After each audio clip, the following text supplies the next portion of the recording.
नमस्कार दोस्तों, स्वागत है आप सभी का आज के इस नए वीडियो में।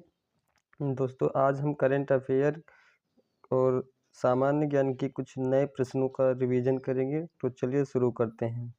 इसमें पहला प्रश्न है कि फीफा विश्व कप 2026 में गोल्डन बॉल सर्वश्रेष्ठ खिलाड़ी का पुरस्कार किसे दिया गया?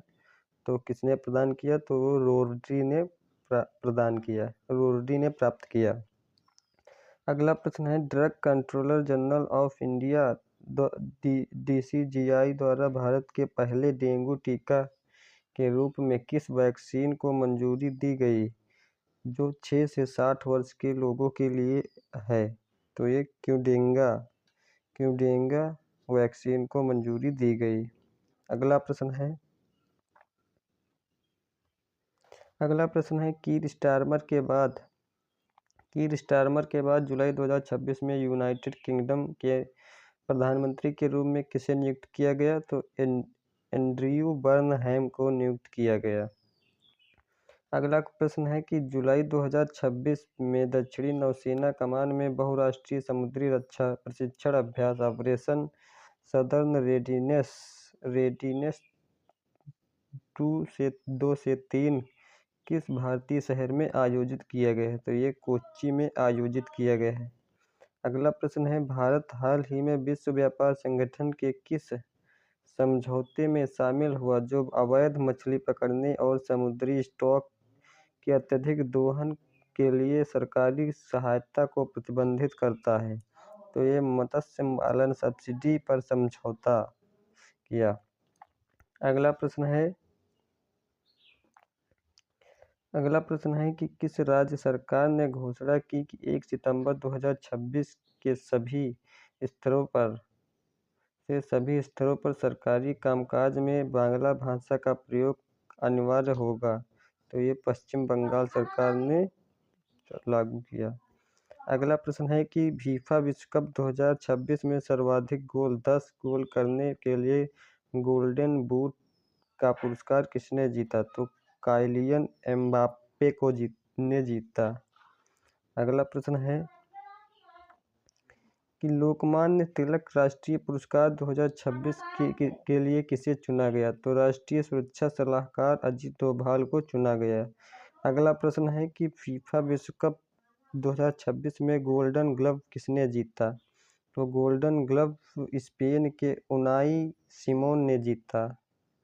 और अगला प्रश्न है, कौन सा देश एक ही समय में पुरुषों और महिलाओं के फीफा विश्व कप खिताब जीतने वाला पहला देश बना? तो वो स्पेन बना। अगला प्रश्न है, राष्ट्रमंडल खेल 2026 की मेजबानी कौन सा देश कर रहा है? तो राष्ट्रमंडल खेल ग्लासगो स्कॉटलैंड में होंगे। अगला प्रश्न है, हाल ही में मिसाइल हमले के कारण चर्चा में रहा ओडेसा बंदरगाह किस देश में है? तो ये ओडेसा बंदरगाह यूक्रेन में है। अगला प्रश्न है, फीफा विश्व कप 2026 में फेयर प्ले ट्रॉफी किस देश को मिली? तो ये नीदरलैंड को मिली। किसे मिली? नीदरलैंड्स को। अगला प्रश्न है, हाल ही में चर्चा में रहा कोलेरू वन्यजीव अभयारण्य किस राज्य में स्थित है?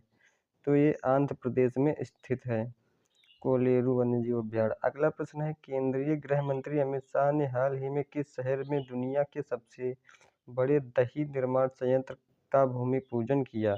तो ये कोलकाता पश्चिम बंगाल में किया।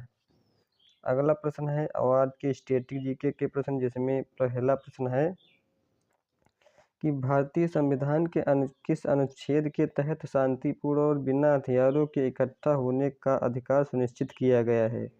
तो ये 19(1)(b) के अनुसार आप बिना हथियार के इकट्ठा हो सकते हैं शांतिपूर्ण तरीके से।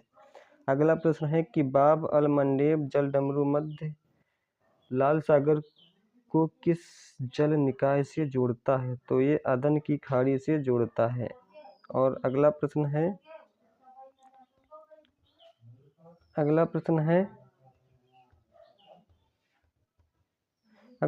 है भारतीय संविधान के मौलिक अधिकारों के रूप में शिक्षा का अधिकार किस शिक्षा का अधिकार किस आयु के बच्चों को मुफ्त और अनिवार्य शिक्षा की गारंटी देता है? तो 6 से 14 वर्ष की आयु के बच्चों को मुफ्त और अनिवार्य शिक्षा की गारंटी देता है। अगला प्रश्न है कि महान महाकाव्य रामायण के शास्त्रीय तमिल संस्करण के लेखक कौन हैं? तो तमिल संस्करण के लेखक कंबन हैं। और आज का लास्ट प्रश्न है, अंतर्राष्ट्रीय आपराधिक न्यायालय का मुख्यालय कहाँ स्थित है? तो ये द हेग में स्थित है। दोस्तों ये रहे आज के 20 प्रश्न, और चैनल पर अगर नए हो तो चैनल को सब्सक्राइब करें।